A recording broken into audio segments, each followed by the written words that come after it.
Je n'ai pas besoin d'être écouté par des médias propagandistes. Ils vous accusent de propagande, mais ce sont eux les propagandistes. Et ils sont perçus comme tels en Afrique. Les gens sont fatigués de RFI, ils sont fatigués de France 24. Ils sont beaucoup plus à l'écoute de RT aujourd'hui en Afrique. Et on est écouté en Afrique. Donc ne pas être écouté à Paris n'est objectivement pour nous pas un crime de l'humanité. Ils font ce qu'ils veulent, nous faisons ce que nous voulons. Et toujours dans cette démarche, vous êtes dans le processus de créer votre propre média, une propre plateforme ? Oui, en fait, c'est parti d'une réflexion qui est qu'on n'est jamais mieux servi par nous-mêmes. Alors, même si ma parole est massivement relayée dans les médias traditionnels africains, on s'est dit qu'il y avait un manque au niveau des médias de nouvelle génération.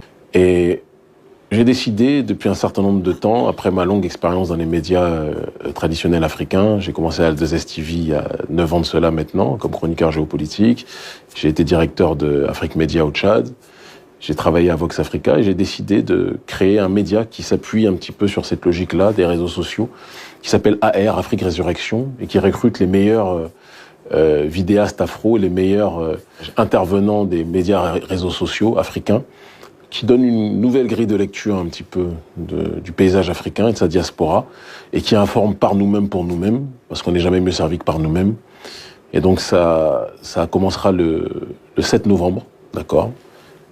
Et il est important de venir aussi proposer notre propre narratif. Parce que quand je vois le président de l'Union africaine, entre guillemets Union africaine, Macky Sall, qui, lorsqu'il a parlé à Vladimir Poutine, mais il a été voué aux gémonies par les masses africaines. Tout le monde était fatigué de son discours teinté de la plus grande mendicité. Et donc il était nécessaire que nous puissions aussi venir pour dire qu'il y a un autre narratif, un autre discours. Et il y a un autre type aussi d'attitude africaine qui est plus que jamais insérée dans les cœurs de nos masses.